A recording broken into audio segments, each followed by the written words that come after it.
Libérer la parole de la vie dans les cœurs et qu'elle porte du fruit au nom de Jésus-Christ. Cher Saint-Esprit, viens et glorifie le nom de Jésus ce matin. Dans la vie de chacun, que Jésus soit élevé. Seigneur, merci. Bénis ce temps, bénis ton Église, bénis tes enfants au nom de Jésus. Amen. Amen. Je vous prie de bien vouloir vous asseoir.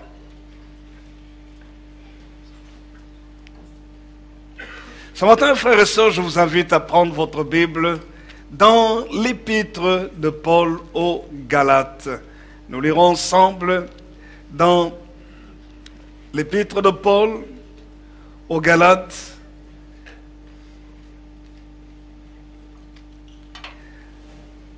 Galates chapitre 1er. Voici ce qu'il est écrit dans les Saintes Écritures. Nous lisons un verset. Galates chapitre 1er, nous lisons le verset 10. Galates chapitre 1, verset 10. Nous le lisons ensemble à haute voix. Nous lisons la parole de Dieu. Galates chapitre 1er, verset 10. Lisons toujours, lisons. Et maintenant, est-ce la faveur des hommes que je désire ou celle de Dieu? Est-ce que je cherche à plaire aux hommes? Si je plaisais encore aux hommes, je ne serais pas serviteur de Christ. Amen. Quelqu'un peut dire un vrai Amen? Dites un vrai Amen. C'est vrai que d'où on vient. Bon, je bénis le Seigneur pour le soleil qui est dehors. Dites à votre voisin, il y a du soleil dehors. Alors dites-lui, sois dans la joie même s'il fait un peu froid. Alléluia. La maison de Dieu est la maison dans laquelle nous devons venir et rechercher la paix et la joie. Parce que Christ, notre Seigneur Jésus, il a dit ceci, il est écrit, recevez ma joie. Et il dit que votre joie soit parfaite. Vous savez pourquoi? La joie peut être parfaite parce que nous confondons la joie à un sentiment de bonheur que nous pouvons vivre ou un contentement intérieur. Et c'est pour cela que beaucoup de gens vivent des hauts et des bas. La joie ne doit pas simplement dépendre de ce que nous vivons de positif. Mais la joie doit dépendre d'une relation. La relation avec notre Créateur. Amen. C'est pour cela que ce matin, je voudrais vous parler de la faveur de Dieu. Et intituler notre message, il faut chercher la faveur de Dieu. Dites à votre voisin, il faut chercher la faveur de Dieu. En écrivant aux Galates, l'apôtre Paul se présente lui-même comme étant un homme envoyé, non pas par les hommes, mais choisi par Jésus-Christ et notre Dieu, le Père. Et lorsqu'il parle aux Galates, il le souhaite. La grâce, au verset 3, il est écrit que la grâce et la paix vous soient données de la part de Dieu le Père et de notre Seigneur Jésus-Christ.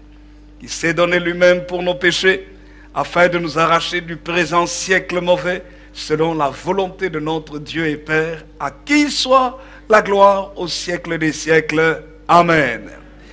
Paul parlant ainsi aux Galates, il montre d'abord sa position, que s'il pouvait leur écrire et leur parler, ce n'était pas parce que c'était quelqu'un qui s'était autoproclamé, mais il était le choix de Dieu, l'envoyé de Dieu, parce que le mot apôtre veut dire envoyé.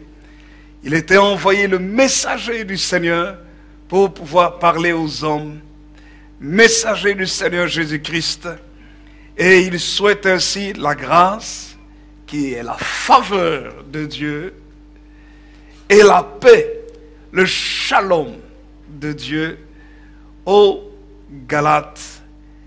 Et lit de la part de Dieu le Père et de la part de celui qui s'est livré sur la croix, celui qui est mort, c'est-à-dire le Seigneur Jésus-Christ. Et il dit pourquoi? Il dit afin de nous arracher du présent siècle mauvais. Et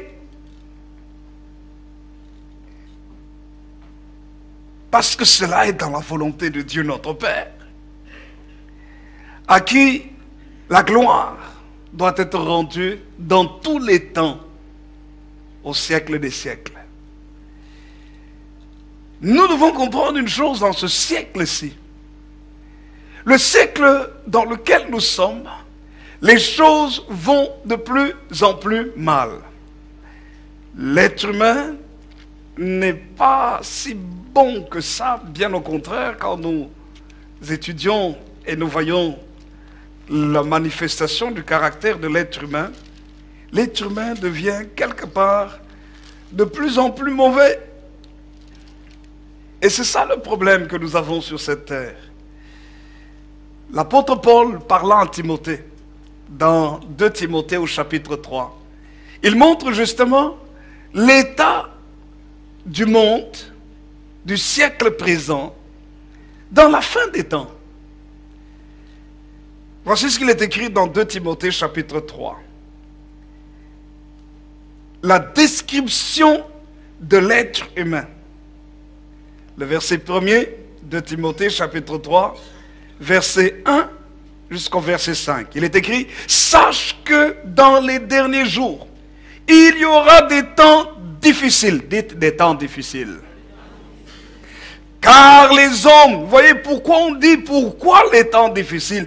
Car les hommes seront égoïstes, amis de l'argent, fanfarons, hautains, blasphémateurs, rebelles à leurs parents, ingrats, irreligieux, insensibles, déloyaux, calomniateurs, intempérants, cruels, ennemis des gens de bien, traîtres, emportés, enflés d'orgueil, aimant le plaisir plus que Dieu, ayant l'apparence de la piété, mais reniant ce qui en fait la force. Éloigne-toi de ces hommes-là. Est-ce que ce que l'apôtre Paul décrit ici, nous ne voyons pas aujourd'hui? Et je ne sais pas, si vous faites attention, même parfois en tant que chrétien, on a tendance à devenir un peu égoïste. Vous trouvez quelqu'un la nuit, peut-être vers 23h, 23h30, entre 23h et minuit, qui fait de l'autostop quelque part. Qu'est-ce que vous allez faire? Vous allez le prendre? Pourquoi? Vous voyez?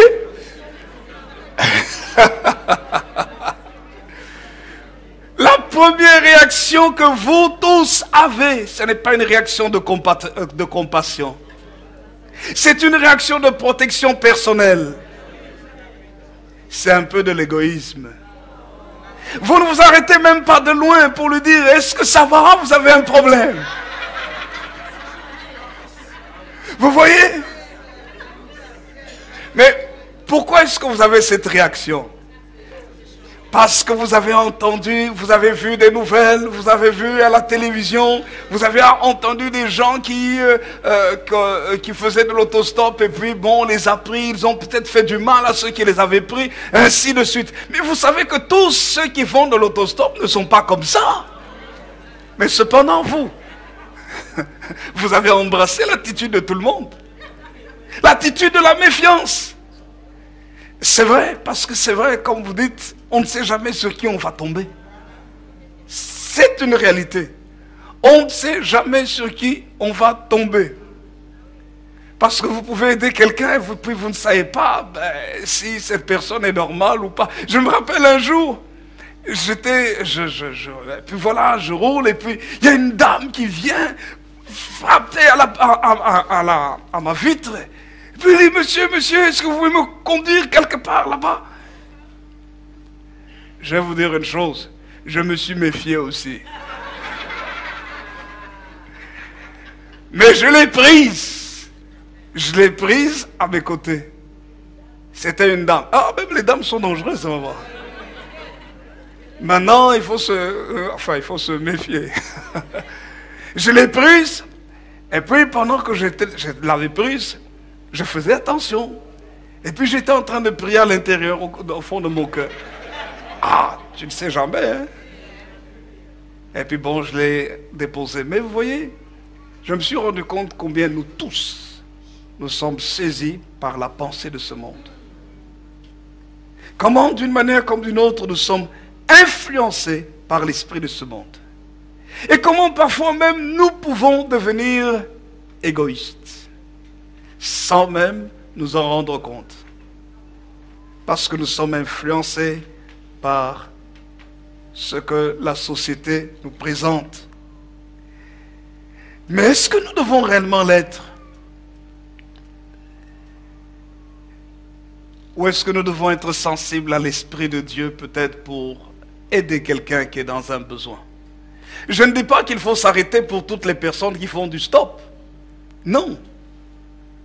Je me rappelle un jour, j'étais avec un frère, nous sommes partis, je crois que c'était dans les années 80, nous sommes partis évangéliser à Madrid, en Espagne. Nous avons roulé jusqu'à Madrid et puis au retour, nous avions quitté et puis on était en train de rouler la nuit. Et puis à un moment donné, il n'y avait pas de lumière. Et puis à un moment donné, sur la route, nous n'avons pas vu de voiture devant nous. Mais qu'est-ce que nous avons vu? Une femme, une jeune femme, une belle femme, en train de faire du stop. Vous savez, elle était toute seule. Qu'est-ce que nous avons dit? Que nous nous arrêtions ou nous n'arrêtions pas? Nous avons dit, ça c'est bizarre. Nous ne nous sommes pas arrêtés. Mais nous avons continué pour essayer de voir si plus loin il y avait un véhicule. Nous n'avons pas trouvé de véhicule, ni d'un côté ni de l'autre.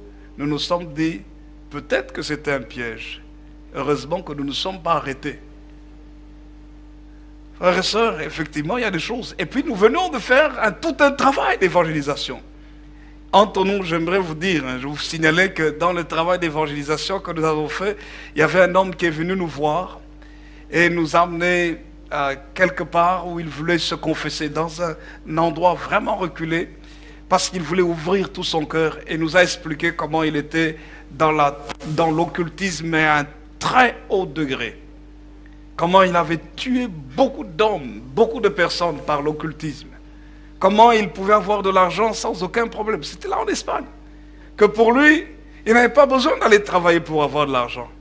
Il faisait ses incantations et l'argent apparaissait quelque part. Et puis, mais il avait une condition. C'est que cet argent-là, il devait l'utiliser avant minuit.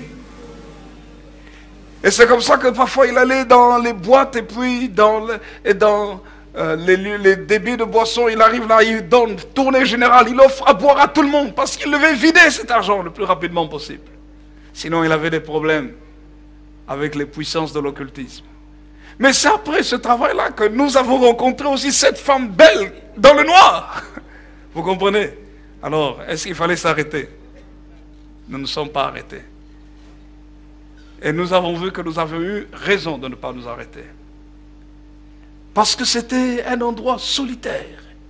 Et nous nous sommes dit, qu'est-ce qu'une femme comme elle fait à cet endroit où il n'y a personne à cette heure-ci? Nous n'avons pas vu de voiture, ni devant, ni après. Alors bon,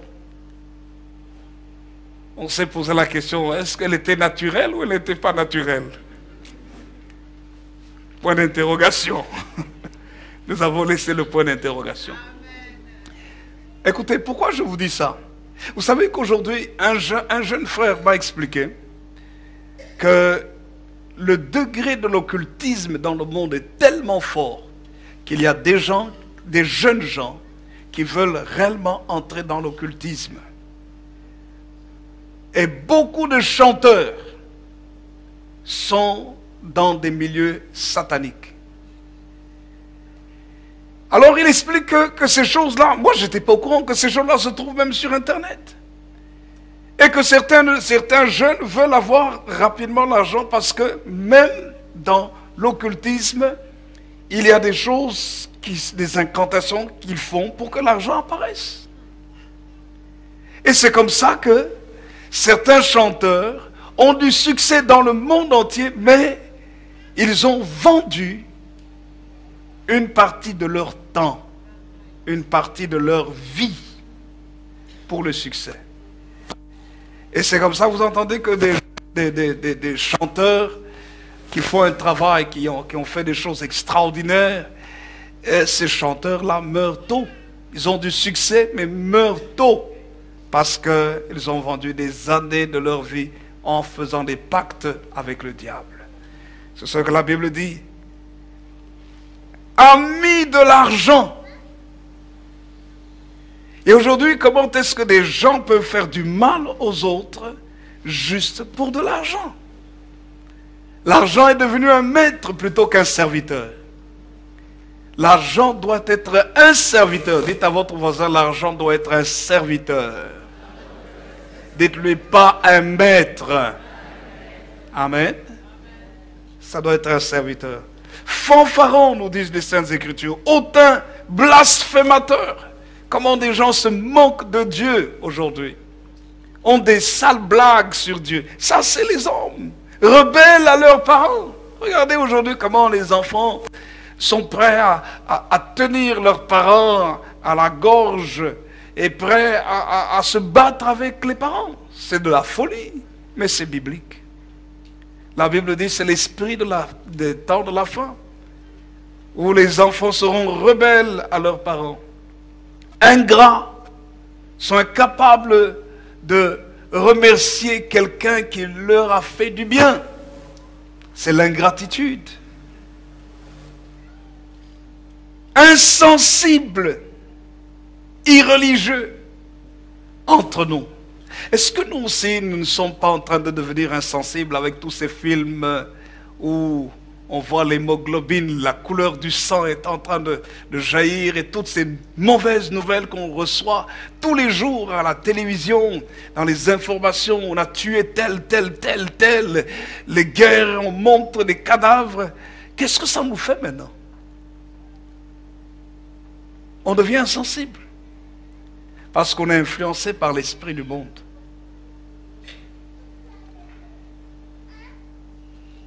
Déloyaux. C'est la traîtrise.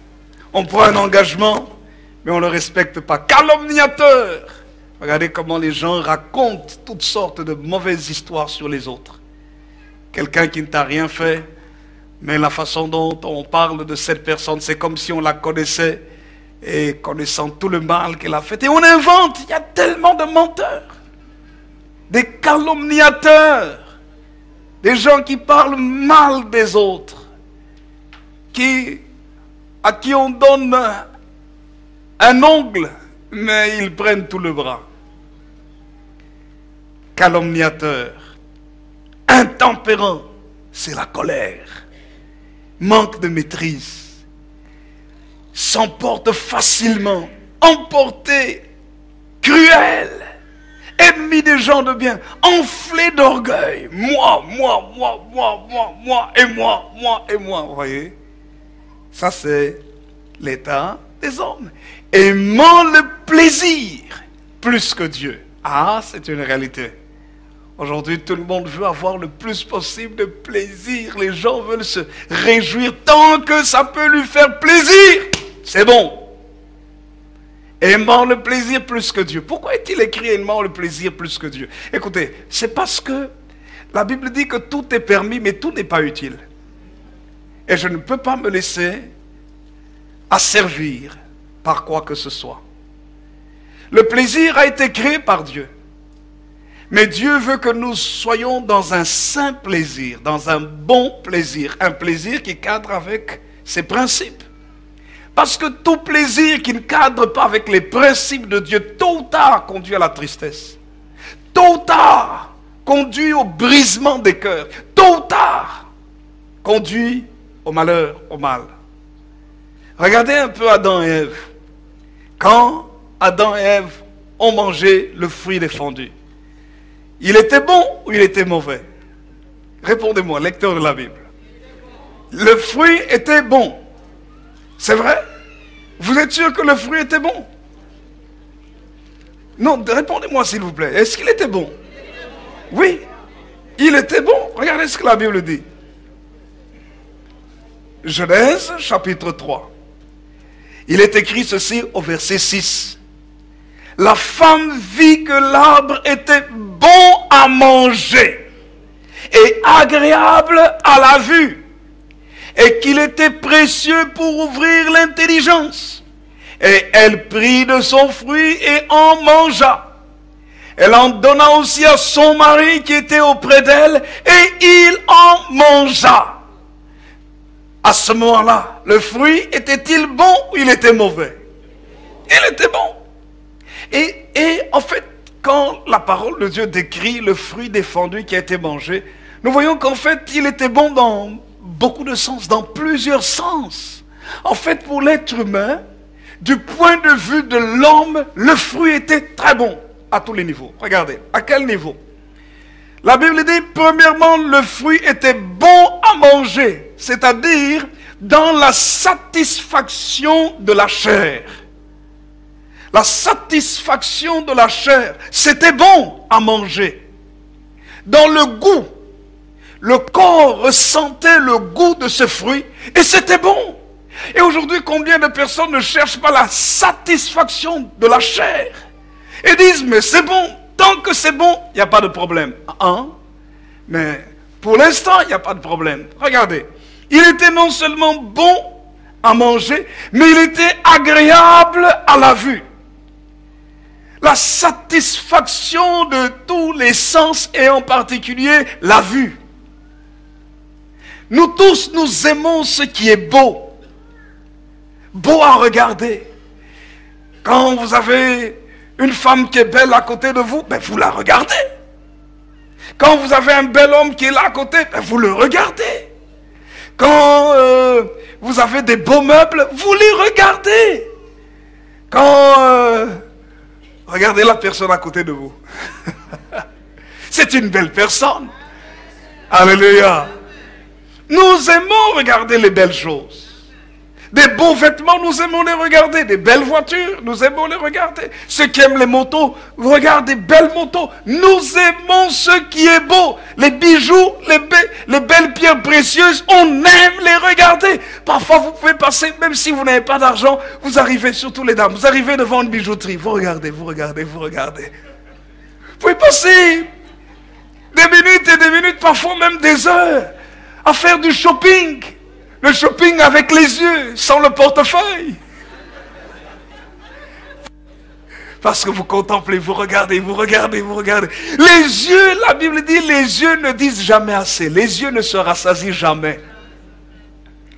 Tous, nous aimons regarder ce qui est beau. Et la Bible dit que c'était agréable à la vue. Donc, entre guillemets, c'était pas mauvais. Parce que ça faisait plaisir aux yeux. Et la parole de Dieu nous dit qu'il était précieux pour ouvrir l'intelligence. Ça veut dire que cet arbre donnait une connaissance supplémentaire. Tous les hommes aiment recevoir des informations. Tout le monde aime apprendre. Tout le monde aime connaître quelque chose de plus. Ouvrir, que lorsque votre intelligence s'ouvre, lorsque vous avez une information supplémentaire, vous allez voir, en fait, vous allez constater que tout le monde est curieux. Tous. Vous êtes quelque part. Et puis il y a deux personnes qui sont en train de parler à côté de vous. Oh, mais tu sais, il y a quelque chose d'extraordinaire qui s'est passé. Qu'est-ce que vous allez faire? Vous allez vous arrêter, vous allez faire semblant de regarder. Mais vos oreilles sont tendues. Vous voulez savoir qu'est-ce qui s'est passé d'extraordinaire? Vous êtes curieux. Mais pourquoi? Parce que vous voulez avoir une information supplémentaire. Précieux, le fruit était précieux pour ouvrir l'intelligence. Quand vous connaissez quelque chose en plus, ça vous fait du bien. En fait, parce que la connaissance vous donne un certain pouvoir. C'est pour cela que ceux qui dominent en fait sur les autres, ce sont ceux simplement qui sont soit un peu plus intelligents ou soit qui connaissent beaucoup plus que les autres. La connaissance vous donne une certaine autorité. La connaissance vous donne de diriger les autres. La connaissance peut être bonne parce que vous amenez les autres à se développer, vous leur communiquez ce savoir pour qu'eux aussi se réalisent, mais la connaissance peut être mauvaise aussi, parce que vous utilisez cette connaissance pour manipuler les autres, pour leur faire ce que vous voulez les utiliser comme des objets. C'est la manipulation. Et la Bible dit, le fruit était bon à manger, agréable à la vue, précieux pour ouvrir l'intelligence. Qu'est-ce qu'elle a fait? Elle a pris de ce fruit, elle en a mangé, et elle a partagé cela aussi.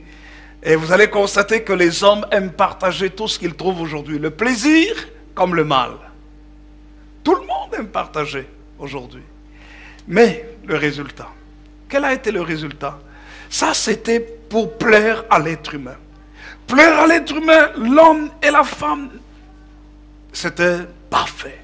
Mais lorsque maintenant nous arrivons par rapport à Dieu, puisqu'ils ont transgressé le commandement de Dieu, il y a eu quelque chose qui s'est réalisé. C'est qu'ils ont vu les choses différemment. Ils ne voyaient plus les choses comme Dieu leur permettait de voir avant. Le verset 7 nous dit, les yeux de l'un et de l'autre s'ouvrirent. Et ils connurent qu'ils étaient nus. Ayant cousu des feuilles de figuier, ils s'en firent des ceintures. Les yeux de l'un et de l'autre s'ouvrirent. Pourquoi est-il écrit les yeux de l'un et de l'autre s'ouvrirent? Mais est-ce qu'avant, le fruit défendu n'était pas agréable à la vue? Si. Il est écrit qu'elle voyait le fruit. Mais pourquoi la Bible dit-elle que les yeux de l'un et de l'autre s'ouvrirent? Frères et sœurs, dans la vie, il n'y a pas qu'une simple vision. Nous avons une double vision des choses. Il y a la vision naturelle et il y a la vision spirituelle. Dieu leur a permis de voir ici, dans la dimension spirituelle, dépourvue de la grâce de Dieu. La dimension spirituelle qui les a amenés à avoir honte les uns des autres. La dimension dans laquelle ils se sont vus dépouillés. Ils se sont vus nus.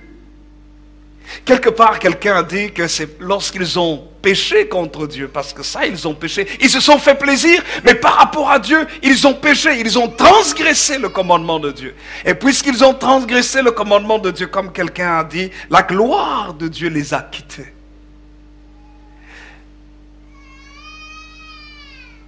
À cause de cette gloire qui les avait quittés, les vêtements de la présence de Dieu les ayant quittés, ils sont entrés dans la débrouillardise en cousant des feuilles de figuier pour s'en faire des ceintures. Et vous connaissez le reste de l'histoire, comment ils ont fui de la présence de Dieu. Ils ont eu peur de Dieu. Ils se sont cachés loin de la face de Dieu. Et vous allez constater qu'ils ont voulu se faire plaisir. Et en voulant se faire plaisir, ils ont perdu la faveur de Dieu. Ils ont perdu la grâce de Dieu dans leur vie. Ils ont perdu la gloire de Dieu qui leur permettait de s'accepter l'un l'autre et d'être dans la paix. Ils ont ils ont embrassé la peur, ils ont eu peur, ils ont embrassé la fuite, ils ont fui loin de la présence de Dieu, ils se sont cachés. Frères et sœurs, ils n'étaient plus libres. Pourquoi? Parce qu'ils ont voulu faire plaisir à l'être humain qu'ils étaient. Et c'est pourquoi l'apôtre Paul dit quelque chose de très très important. Il dit, qu'est-ce que je cherche en fait quand il parle aux Galates? J'aimerais vous dire que quand l'apôtre Paul parle aux Galates, il est en train de parler à des chrétiens. Il est en train de parler à des chrétiens qui avaient cru, mais qui étaient en train de retourner à leur ancienne vie, à leur ancien rite, à leurs anciens rites, à l'intellectualisme plutôt qu'à la foi. C'est pour ça que l'apôtre Paul leur parle, et au chapitre 3, il parle de la différence entre la loi et la foi. Il retournait à des traditions plutôt qu'à une vie chrétienne authentique, basée non pas sur les performances de la tradition, mais basée sur une relation profonde avec Dieu. Une relation profonde avec le Seigneur Jésus-Christ. Une vraie vie sincère, non pas une vie de forme, mais une vie réelle. Et c'est ce que Paul souhaitait pour eux. Et c'est pour ça que l'apôtre Paul est en train de dire, est-ce que c'est la faveur des hommes que je cherche ou celle de Dieu? Est-ce que je cherche à plaire aux hommes? Galates chapitre 1 verset 10. Est-ce que je cherche à plaire aux hommes? Il dit, si je plaisais aux hommes, je ne serais pas serviteur de Christ. Et vous allez constater effectivement que lorsque Adam et Ève ont cherché à plaire aux hommes qu'ils étaient, ils n'étaient plus serviteurs de Christ. Ils n'étaient plus serviteurs de Dieu. Adam et Ève avaient été créés pour servir Dieu. Nous retournons dans le livre de la Genèse. Genèse au chapitre 2. Dites à votre voisin, Dieu t'a créé pour le servir. Dites-le à quelqu'un d'autre à côté de vous, Dieu t'a créé pour le servir. Galates chapitre 2. Genèse, pardon, chapitre 2. Le verset 15. Il est écrit ceci. L'Éternel Dieu prit l'homme et le plaça dans le jardin d'Éden pour le cultiver et pour le garder. Mais pour cultiver quoi? Le jardin d'Éden. Pour garder quoi? Le jardin d'Éden. Mais d'où venait le jardin d'Éden? Regardez ce qu'il est écrit. Le jardin d'Éden était l'environnement que Dieu lui-même avait placé sur la terre. C'était un lieu particulier qui avait une attention particulière de Dieu lui-même. Le jardin d'Éden n'était pas comme toute la terre. C'était un lieu affectionné spécialement par Dieu. C'est pour ça qu'on l'appelle jardin. Genèse chapitre 2, verset 8. Puis l'Éternel Dieu planta un jardin en Éden, du côté de l'Orient, et il y mit l'homme qu'il avait formé. L'Éternel Dieu fit pousser du sol des arbres de toute espèce agréables à voir et bons à manger, et l'arbre de la vie au milieu du jardin, et l'arbre de la connaissance du bien et du mal. Et puis vous pouvez continuer la suite. Et vous allez constater que dans l'environnement que Dieu avait créé, c'était un environnement extraordinaire. Lisons quand même, regardez ce qu'il est écrit. Au verset 10. Un fleuve sortait, Genèse 2, 10. Un fleuve sortait d'Éden pour arroser le jardin, et de là il se divisait en 4 bras. Le nom du premier est Pishon, c'est celui qui entoure tout le pays de Havila où se trouve l'or.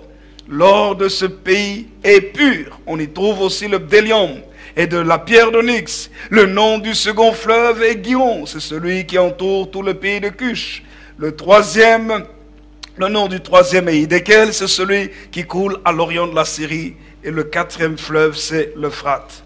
Nous n'avons pas le temps de parler sur tous ces fleuves et les bénéfices que ces fleuves apportent. Quand nous devons, par exemple, juste prendre quand nous prenons non pas les fleuves, mais quand vous voyez tout ce que Dieu a créé, et même simplement les fleuves, vous allez constater que au bord de chaque fleuve, il y a des arbres fruitiers. Et la Bible parle beaucoup des fleuves. Le fleuve est symbolique dans la parole de Dieu. Le Seigneur Jésus lui-même dit dans Jean chapitre 7, le verset 37, il dit, si quelqu'un a soif, qu'il vienne à moi et qu'il boive, et des fleuves d'eau vive couleront de son sein. Il dit à la femme samaritaine, celui qui boit de cette eau aura encore soif, Jean chapitre 4. Mais celui qui boira l'eau que je lui donnerai n'aura jamais soif. Et cette eau sera en lui une source d'eau vive qui jaillira jusque dans la vie éternelle. C'est des fleuves. Et dans le livre d'Ézéchiel, où nous montre le fleuve, il y a des bénéfices, il y a des grandes grâces et des grandes bénédictions au travers du symbolisme du fleuve. Et le Seigneur place 4 fleuves. Un fleuve un fleuve qui sort d'Éden et qui se divise en 4 bras. Qu'est-ce que nous comprenons rien que par cela? C'est que dans ce jardin d'Éden, Dieu a voulu que ce jardin soit entièrement arrosé, irrigué entièrement pour que la vie puisse jaillir. Donc que ce soit un endroit très agréable, un endroit fructueux. Écoutez-moi bien, suivez-moi très bien. Et qu'est-ce que Dieu fait? Dieu prend l'homme et le place dans cet environnement. Dans un environnement où rien ne manque. Dans un environnement agréable. La Bible dit au verset 9, Dieu fit pousser du sol des arbres de toute espèce agréables à voir et bons à manger. L'environnement dans lequel Dieu place, c'est un bel environnement. Dieu est un Dieu des belles choses. Dites à votre voisin, Dieu est un Dieu des belles choses. Alléluia. Un environnement agréable à voir. Un environnement dans lequel les fruits sont bons à manger. Dieu veut que nous soyons en bonne santé. Dites Amen. Dites à votre voisin, Dieu veut que tu sois en bonne santé. Quand on dit bon à manger, c'est non seulement dans le goût, mais aussi dans les éléments nutritifs qui se trouvent dans ces fruits pour donner la santé. Dieu veut que tu sois en bonne santé. Béni soit le nom du Seigneur. Et puis, vous allez voir aussi l'arbre de la vie au milieu du jardin. Et nous savons que cet arbre de vie, c'est le Seigneur Jésus. C'est lui qui possède la vie. Il y a l'arbre de la connaissance du bien et du mal. C'est la parole de Dieu qui nous montre le bon et le mal. Et c'est le commandement de Dieu aussi. Apprendre à obéir aux principes de Dieu. Dieu nous place dans un environnement dans lequel il y a des principes. C'est pour ça qu'il a placé l'arbre de la connaissance du bien et du mal. Il place l'homme pour qu'il puisse appliquer les principes naturels. Tu as faim, tu prends le fruit physique et tu manges. C'est un principe naturel. Mais il y a aussi des principes spirituels. Dieu place l'arbre de la connaissance du bien et du mal. Il dit à l'homme, tu peux manger de tout, sauf celui-ci. Sauf l'arbre de la connaissance du bien et du mal. Dieu dit, je veux que tu respectes les principes spirituels que je te donne. Vous savez, frères et sœurs, quand l'homme ne fait que goûter à ce que Dieu a placé sur la terre et ne respecte pas l'arbre de la connaissance du bien et du mal, c'est-à-dire les principes de Dieu pour garder la communion avec Dieu, c'est toujours la catastrophe. C'est pourquoi le monde va mal. Le monde va mal parce que la plupart des gens recherchent à satisfaire leur chair, leur ego, leur personne et mettre de côté l'obéissance aux principes de Dieu. Si dans une famille, si dans un couple, si même dans une église, on ne fait que chercher la satisfaction personnelle sans respecter les principes de Dieu, ne vous étonnez pas que Satan, le diable, vient et qu'il y a du désordre et que la vie n'est pas aussi bonne que ça. Mais quand vous lisez dans la parole de Dieu, frères et sœurs, j'aimerais vous dire que Dieu n'avait pas créé l'homme pour que l'homme soit dégoûté de la vie. Bien au contraire. Que l'homme puisse apprécier la vie. Et pas seulement apprécier la vie. Mais il est écrit, Dieu prend l'homme et le place dans le jardin d'Éden pour le cultiver et le garder. Veiller sur lui, l'entretenir, le faire produire. Que ce jardin soit un lieu de productivité. Dieu n'investit pas dans la vie d'un homme pour que l'homme reste stationnaire. Mais Dieu investit en toi pour qu'après une année, après 2 ans, après 3 ans, après 10 ans, que l'on voit la différence dans ta vie. C'est pas pour que ta vie reste la même. Vous savez, parfois, je me rappelle un jour, je suis parti au Congo. L'Afrique, on a besoin que les Africains se réveillent et retournent véritablement au principe de Dieu. Je suis parti au Congo, j'avais acheté une parcelle. Et comme je n'avais pas le temps de rester sur place pour faire toutes les démarches administratives, j'ai laissé de l'argent à quelqu'un qui travaillait dans la famille. Je laissais l'argent, tout ce qu'il fallait. Je lui ai dit ce qu'il fallait faire, quelles étaient les personnes qu'il fallait contacter. Vous savez quoi? Vous savez quoi? Vous savez quoi? Je suis revenu une année après. C'était au point de départ. Rien n'avait bougé. J'ai dit, mais c'est pas possible. J'ai dit, mais c'est pas normal. Il dit, oh non, j'avais été là-bas, mais la personne n'était pas là. Mais pourquoi t'es pas retourné? Vous voyez, c'est comme si les gens restent, croisent les bras, et l'eau coule, un long fleuve tranquille. Vous savez, je suis parti en 2 jours, je crois, en 2 jours. Les démarches il fallait plus d'une année, en 2 jours, j'ai terminé toutes les démarches. J'ai dit, mais c'est pas normal. Frères et sœurs, Dieu n'a pas placé l'homme dans le jardin d'Éden juste pour qu'il soit un jouisseur. C'est-à-dire, il mange, un consommateur. Est-ce que vous savez que parfois dans l'église, on peut devenir un consommateur? On vient, ce dimanche ici, nous avons bien mangé. Oh là là, quand le pasteur a prêché, waouh, cette parole était formidable. Quand le bishop a prêché, oh, elle était formidable. Quand le diacre a prêché, waouh, elle était formidable. Quand cette maman a prêché, oh, c'était extraordinaire. Quand l'évangéliste a prêché, l'apôtre a prêché, ou je ne sais pas moi, le docteur a prêché, oh, c'était bon. C'était bon. Vous savez, il y en a qui viennent dimanche après dimanche. J'aimerais vous dire que parfois vous pouvez revenir, mais vous recevez la même parole. Vous recevez la même parole. Et vous savez quoi? Il y en a parfois qui viennent après un certain temps qui disent, oh, mais moi je ne reçois plus rien dans l'église. Je n'apprends plus rien dans l'église. Ça s'appelle l'esprit de la consommation. Vous savez pourquoi? Dieu ne vous a jamais appris, écoutez-moi bien, Dieu ne nous a jamais appelés à venir dans sa maison juste pour consommer. Écoutez-moi bien. Écoutez-moi bien. Vous savez, Dieu ne nous a jamais créés juste pour que nous soyons des mangeurs. C'est dangereux d'être un simple mangeur.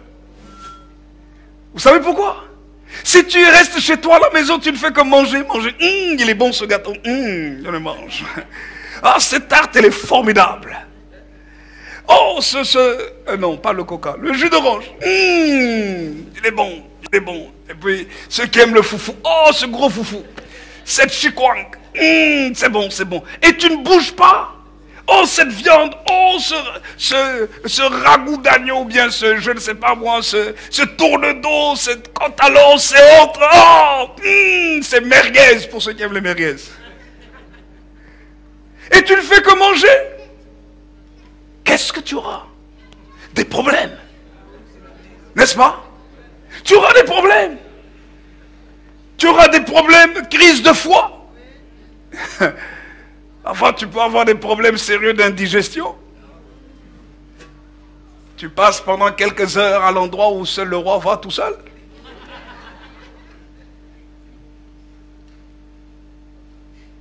Tu peux tomber malade. Est-ce que quand tu tombes malade, la nourriture est mauvaise? Ce n'est pas la faute de la nourriture.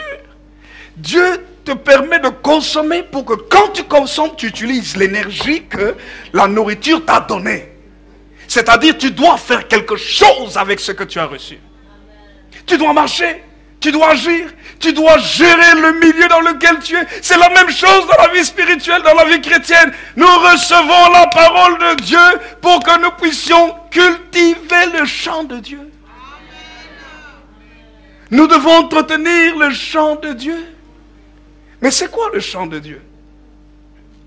Qu'est-ce que le champ de Dieu? J'aimerais vous dire que la terre sur laquelle nous sommes, c'est le champ de Dieu. Nous avons cru, écoutez-moi bien, suivez-moi bien. Nous avons cru que le champ de Dieu, c'est seulement l'église. C'est faux. Et c'est pour ça que les gens, parfois viennent à l'église, ils sont à l'aise de vivre la vie chrétienne dans l'église. Ils chantent à l'église, ils sont heureux. Ils sont dans la paix dans l'église, ils sont heureux. Oh, c'est formidable. Et puis quand ils sortent de l'église, ils disent, oh, dans le monde dans lequel nous sommes, ici, les gens sont méchants, les gens sont mauvais. C'est la réalité. Mais qu'est-ce que la méchanceté? Quelles sont les choses mauvaises? J'aimerais vous dire que ce sont des épines. Ce sont les mauvaises herbes. Qu'est-ce que le Seigneur t'appelle à faire? C'est d'aller arracher les épines, d'aller arracher les mauvaises herbes. Le Seigneur t'appelle à être un fertilisant.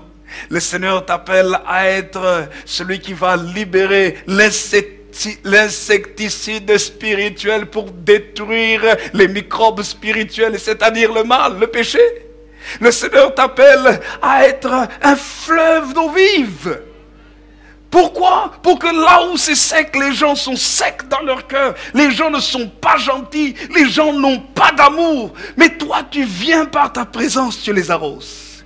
Tu les arroses. Les gens qui étaient durs, après un certain temps, leur cœur devient tendre. Ils disent, mais tu sais, c'était difficile, j'étais dur de cœur, mais grâce à ta présence, je sens que je commence à aimer.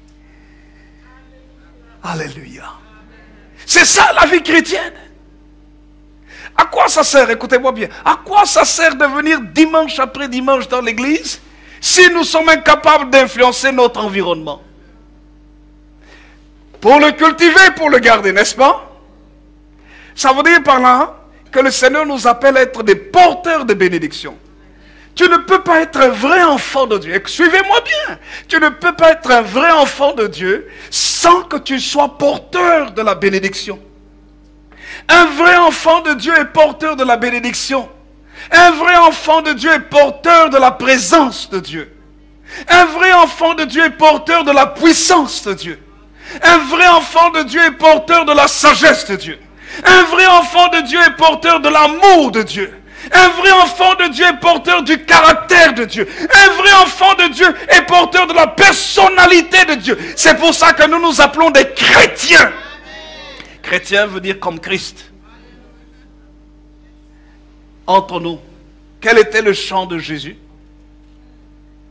Quel était le jardin de Jésus? Il a parcouru la ville, la Palestine. Il a annoncé l'évangile, il a guéri les malades. Ceux qui étaient malheureux, il les a aidés. Il a changé les milieux.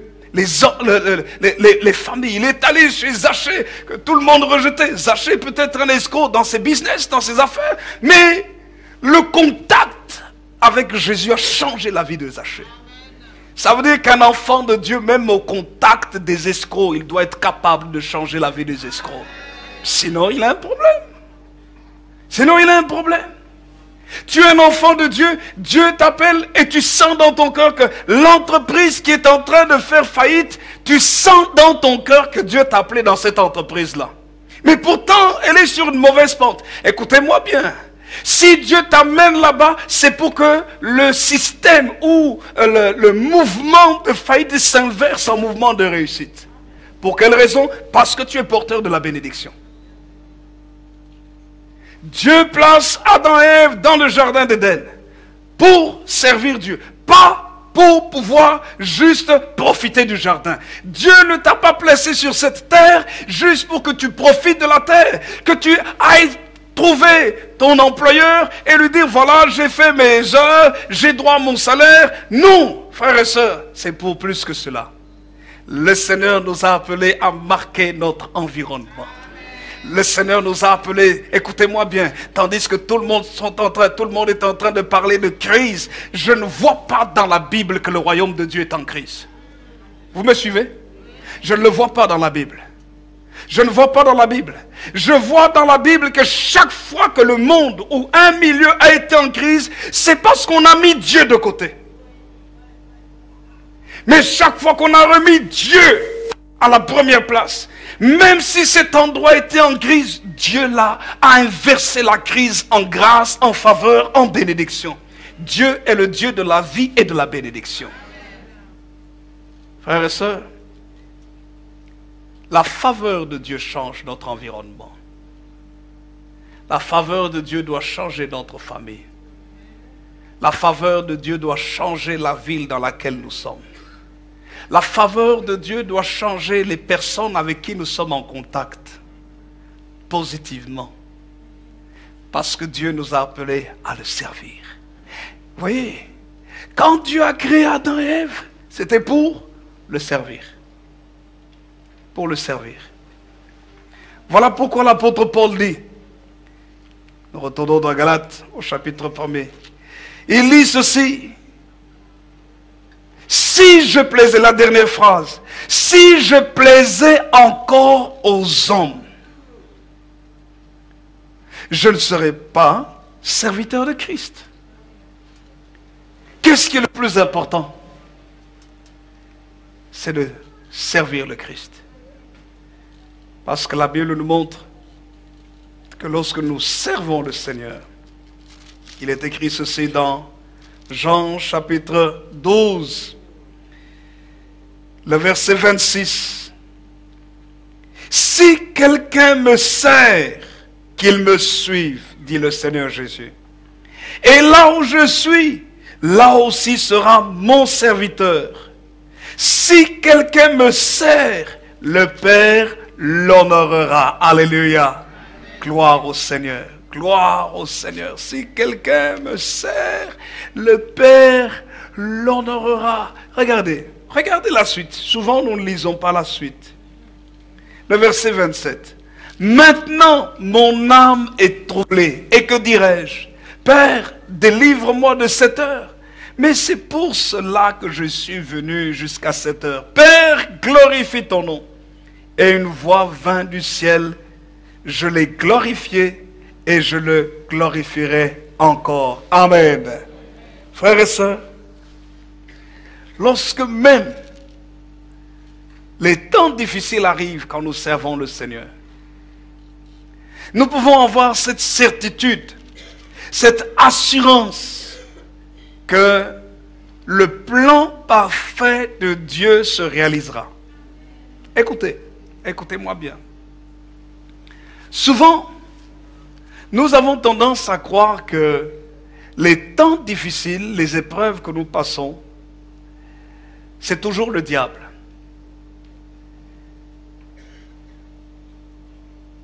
Dieu peut utiliser des épreuves. Dieu peut être derrière les épreuves de notre vie. Pourquoi? Parce que nous sommes comme de l'or. En fait, vous êtes très précieux. Nous sommes tous très précieux aux yeux du Seigneur. Et pour que le prix de notre vie soit encore plus cher, Dieu permet des épreuves. L'apôtre Pierre a dit ceci. Regardez ce que l'apôtre Pierre dit. Dites à votre voisin, les épreuves n'enlèvent pas l'amour de Dieu. Il lit ceci au verset 1 Pierre chapitre 1er, verset 6 et le verset 7. Il dit, c'est là ce qui fait votre joie, quoique maintenant, puisqu'il le faut, vous soyez attristés pour un peu de temps par diverses épreuves. afin que l'épreuve de votre foi, plus précieuse que l'or périssable qui cependant est éprouvé par le feu, ait pour résultat la louange, la gloire et l'honneur lorsque Jésus-Christ apparaîtra. Qu'est-ce que Pierre est en train de dire? Il est en train de dire ici, c'est vrai, vous êtes attristés par des épreuves, mais c'est pour juste un peu de temps. J'aimerais vous dire que l'épreuve par laquelle vous pouvez passer, c'est juste une question de temps. C'est juste un temps. Mais quel est le but de l'épreuve? Le but de l'épreuve, c'est de purifier notre cœur. Le but de l'épreuve, c'est d'enlever l'esprit mauvais, l'esprit du monde, qu'il se détache de nous. Que nous puissions crier au Seigneur, Seigneur, regarde comment mon cœur devient dur. Seigneur, je suis amer. Seigneur, je suis revanchard. Seigneur, je sens dans mon cœur que j'ai de l'amertume. Libère-moi, libère-moi, aide-moi, Seigneur. Frères et sœurs, le but de l'épreuve, c'est de nous purifier. Le but de l'épreuve, c'est de nous apprendre la patience. Le but de l'épreuve, c'est de développer notre intelligence. Le but de l'épreuve, c'est de développer notre discernement. Le but de l'épreuve, c'est de développer notre résistance. Lorsque nous comprenons que l'épreuve est bonne, nous ne fouillons pas l'épreuve, nous l'affrontons. Le but de l'épreuve, c'est de développer notre vie spirituelle. Il y a des gens qui ne prieront jamais dans la vie spirituelle. La vie de prière ne se développera jamais tant qu'ils n'ont pas eu de problème. Quand ils n'ont pas de problème, ils se lèvent le matin. Oh Seigneur, je te remercie pour cette journée. Oh Alléluia, Amen. Et ils partent. Pendant la journée, regardez-le comment ils prient pour manger. Seigneur, merci pour cette nourriture au nom de Jésus. Amen. Même pas 10 secondes. Et vous faites le total de leur vie de prière. À la fin de la journée, ils ont peut-être prié 1 minute ou 2. Entre nous. Et puis on va dire qu'on aime Dieu. Entre nous. Vous me voyez avec ma femme ici. Et puis, tous les jours, je viens vers elle. Je lui dis, tu sais chérie, je t'aime. Et je pars. À midi, on se voit. Et puis... je lui dis, ah mais tu es précieuse à mes yeux, pardon. 5 secondes, et je pars. À la fin de la journée, oh j'ai passé une bonne journée, tu as passé une bonne journée? Ah, je te souhaite une bonne bisous. On dort. Ça va durer combien de temps? Elle vient de dire elle-même pas longtemps. Mais je veux dire, mais je peux lui dire, mais tu sais, je suis sincère dans tout ce que je te dis. Je suis vraiment sincère. Elle va me dire, tu es peut-être sincère, mais combien de temps passes-tu avec moi? N'est-ce pas? C'est la même chose avec Dieu. Dieu veut que nous passions du temps avec lui.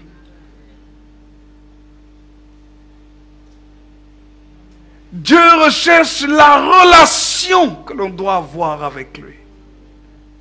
Dieu est un Dieu de relation. Il veut que nous ayons cette relation avec lui.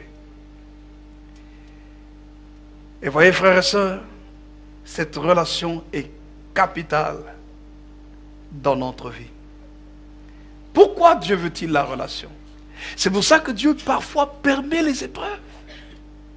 Il permet les épreuves pour que nous commencions à crier à lui en disant, Seigneur, j'ai besoin de toi, j'ai besoin de toi, j'ai besoin de toi, j'ai besoin de toi. Et au plus nous nous approchons, écoutez-moi bien, au plus nous nous approchons de Dieu, sa lumière brille. Au plus nous nous approchons de Dieu, il commence à nous montrer la direction de notre vie. Au plus nous nous approchons de Dieu, il nous montre ce qu'il faut faire, comment le servir. Écoutez, et au plus nous le servons, au plus son cœur est dans la joie, au plus son programme qu'il a créé sur nous avant que le monde existe se réalise, mais aussi au plus il se réjouit de nous bénir. Au plus il se réjouit de nous amener dans sa faveur. Au plus il se réjouit de nous exaucer avant même que nous ayons prié. Avant qu'il ne m'ait invoqué, dit Dieu, je répondrai. C'est la faveur de Dieu. Le monde et le système que le diable amène sur la terre fait tout pour nous éloigner de cette faveur de Dieu. C'est pour ça qu'il y a beaucoup de problèmes. C'est pour ça qu'il y a beaucoup de crises. C'est pour ça qu'il y a beaucoup de dettes dans les maisons. C'est pour ça qu'il y a des disputes, des querelles, des divisions, des divorces, des séparations. C'est pour ça qu'il y a des problèmes financiers, des problèmes matériels. Quand je vois Dieu créer l'être humain, je ne vois pas Dieu le placer dans un problème. Non. Mais il le place dans l'environnement qu'il faut, et la Bible dit pour le servir. C'est pour ça que l'apôtre Paul a dit, si je cherche à plaire aux hommes, je ne serai pas serviteur de Christ. En d'autres termes, il veut dire ici, je fais tout pour plaire à Dieu et pour le servir. Lorsque tu sers le Seigneur de tout ton cœur, la Bible dit, celui qui me sert, dit le Seigneur Jésus, le Père l'honorera. Le Père va l'élever. Le Père va lui transmettre, lui communiquer sa faveur. Frères et sœurs, recherchons la faveur de Dieu. Recherchons à servir le Seigneur de tout notre cœur. Servir le Seigneur, ce n'est pas seulement dans l'église. Vous avez reçu la parole de Dieu aujourd'hui. Qu'allez-vous faire de cette parole? Qu'allez-vous faire dans votre lieu de travail? Qu'allez-vous faire dans votre maison? Qu'allez-vous faire au milieu de vos connaissances? Qu'allez-vous faire dans vos études pour les étudiants et qui sont encore en vacances? Qu'allez-vous faire dans vos activités, dans vos loisirs? Qu'allez-vous faire avec cette parole? Comment allez-vous servir Dieu avec cette parole? Alléluia. J'aimerais vous garantir qu'au plus vous cherchez à plaire à Dieu dans votre vie, au plus, écoutez-moi bien, les choses seront faciles. Pourquoi? Parce que vous aurez Dieu à vos côtés. Quand le Seigneur est avec vous, vous allez constater que rien n'est trop difficile. C'est là que l'apôtre Paul a dit une chose très très importante. Lorsqu'il écrit aux Romains, je vais terminer par là, dans Romains chapitre 8, j'aime ce qu'il dit. J'aime ce qu'il dit parce que nous constatons que ce que Paul dit ici aux Romains, il dit une chose très très importante. Romains chapitre 8, il dit ceci, verset 1er et le verset 2. Il dit, il n'y a donc maintenant aucune condamnation pour ceux qui sont en Jésus-Christ. Ailleurs, on dit qu'ils marchent non selon la chair ou selon l'esprit de l'être humain ou selon les sensations ou la volonté humaine, mais qui marchent selon l'esprit de Dieu.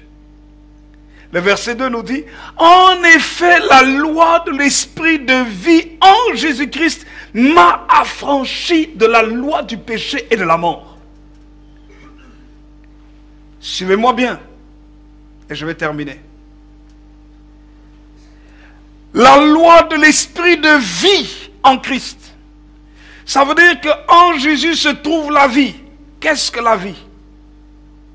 Nous devons nous poser la question, qu'est-ce que la vie? La vie d'abord c'est l'existence. C'est l'air que nous respirons. La vie c'est la personnalité que je suis. Je pense, j'ai des émotions, j'ai des sentiments. C'est la vie. C'est ce que je suis d'abord. Je me lève de mon lit, je respire, je suis en vie, je bouge, je suis en vie, je constate que je suis en vie, je réfléchis, je suis en vie. Ça, c'est une première partie. Mais la vie, c'est aussi ce que je fais dans ma vie de tous les jours. C'est mon travail, c'est ma relation avec mon épouse, avec mes enfants, ma relation avec les gens que j'aime, mes amis, la relation que j'ai aussi avec mes ennemis, ou les gens qui ne m'aiment pas. Mes ennemis sont les gens qui ne t'aiment pas. Tes ennemis sont les gens qui ne t'aiment pas. C'est la vie. La vie, c'est ton travail, c'est les finances que tu dois peut-être avoir pour vivre. La vie, c'est les études. La vie, c'est tout ça. Tout ce qui est attaché à la vie. La loi de l'esprit de vie en Jésus-Christ m'a affranchi de la loi du péché et de la mort. Qu'est-ce que la loi du péché apporte? La loi de l'esprit de vie place l'homme dans un environnement dans lequel il peut être satisfait de vivre. Il se lève le matin, il est de bonne humeur. Oh Seigneur, je te remercie parce que je bouge, j'ai la force, j'ai la santé. Ou même si peut-être il ne se sent pas très bien, qu'il se lève le matin et que son corps ne suit pas tout à fait. Il dit, Seigneur, même si mon corps ne suit pas tout à fait, je continue à respirer, je vis. Seigneur, merci, parce que je suis vivant. C'est la loi de l'esprit de vie. Il se réjouit de l'existence. Et durant la journée, il fait tout pour réussir. Et il dit, Seigneur, tu vois, j'ai peut-être une difficulté dans tel domaine, j'ai un dossier que je dois remettre à mon travail, c'est un dossier délicat, mais je te remercie de me donner la sagesse et l'intelligence pour bien présenter ce dossier pour qu'il puisse passer. C'est tout ce qui concerne la vie pour réussir. La loi de l'esprit de vie. Le Saint-Esprit, quand il vient habiter en nous, écoutez-moi bien, ce n'est pas juste pour que nous puissions parler en langue, shabalalala, shabalala, oh Seigneur, et avoir des visions et des révélations, ce point. L'Esprit de Dieu amène la qualité de vie originale dans notre esprit. C'est-à-dire, non seulement la communion avec Dieu, mais lorsque tu es face à un problème, tu dis, Saint-Esprit, quelle est la solution? Guide-moi pour que je trouve la solution à ce problème. Que ce soit dans le foyer, que ce soit dans le travail, que ce soit à l'église, que ce soit dans les relations, à quelque niveau que ce soit. Qu'est-ce que toi tu me dis? Quelle est la solution? Montre-moi où se trouve. Dirige mon intelligence. Guide-moi. Donne-moi un signe. Ou fais quelque chose. Utilise quelqu'un. Mais d'une manière comme d'une autre, donne-moi de trouver la solution. L'esprit de vie. La loi de l'esprit de vie. Et quand nous lisons à l'origine, tout ce qu'Adam faisait, il réussissait. La vie était bonne, agréable. Et quand nous lisons la parole de Dieu, nous voyons que c'est cette qualité de vie que Dieu veut que nous menions. Je suis étonné d'entendre des chrétiens qui disent, oui, moi, chez moi, tel membre de famille, il me dérange, moi, j'ai pas envie de vivre avec lui, il m'empêche de vivre. Ah bon? S'il t'empêche de vivre, quelle est la qualité de vie que tu as? C'est que s'il t'empêche de vivre, ta qualité de vie est une qualité de vie tout à fait naturelle. Ce n'est pas la qualité de vie en Jésus-Christ. La vie en Jésus nous permet d'aimer même nos ennemis. Père, pardonne-leur car ils ne savent pas ce qu'ils font. Alléluia. C'est ça la Sainte Seine. C'est dire, Seigneur Jésus, tu as été crucifié. Vous savez, à la conférence que nous avons eue, un serviteur de Dieu était en train de dire que on a posé à Jésus plus de 300 questions. Mais il n'y en a que 3 auxquelles il a répondu.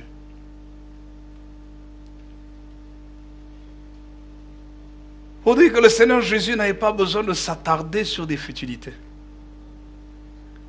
mais d'aller sur l'essentiel. Un serviteur de Dieu, le même serviteur de Dieu, a dit une chose très importante. Il a parlé du pain. Le pain de la présence. C'était bouleversant le message qu'il a donné. Le pain de proposition. Ce pain qu'on présentait devant Dieu. Il a associé avec le Nouveau Testament en disant que Jésus a dit lui-même qu'il est le pain de vie. Mais il a été plus loin. Il a dit une chose. Il dit quand Jésus dit que nous sommes le pain de vie et quand il nous amène à partager la Sainte Seine, il veut que nous aussi nous soyons des pains pour les hommes sur la terre. Ça veut dire par là quoi? Les gens doivent être capables de venir manger chez toi la paix. Manger chez toi la joie. Manger chez toi la réussite. Si dans ta maison, tout le monde t'énerve, c'est que tu as un problème. Ce n'est pas eux, c'est toi. Tu n'es pas le pain authentique.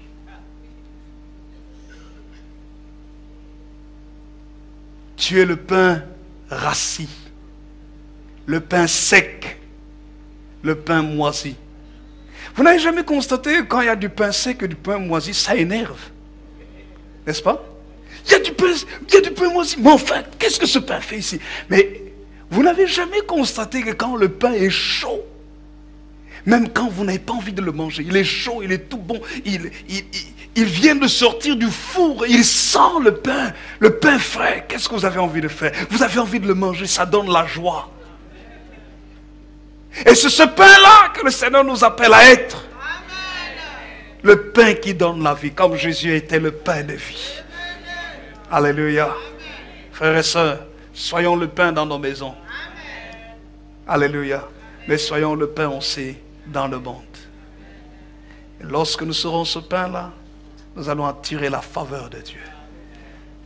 Tout ce qu'il fait lui réussit, dit le psaume chapitre 1er.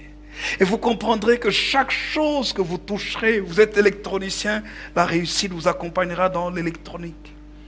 Vous êtes médecin, la réussite vous accompagnera. Vous êtes, je ne sais pas, dans un bureau, la réussite vous accompagnera. Dans votre foyer, dans l'éducation des enfants, à tous les niveaux, la réussite vous accompagnera. Pourquoi? Parce que Dieu ordonnera à la bénédiction de vous accompagner dans toutes vos entreprises. C'est pour ça, frères et sœurs, qu'il faut chercher la faveur de Dieu. Que le Seigneur nous bénisse et qu'il bénisse sa parole.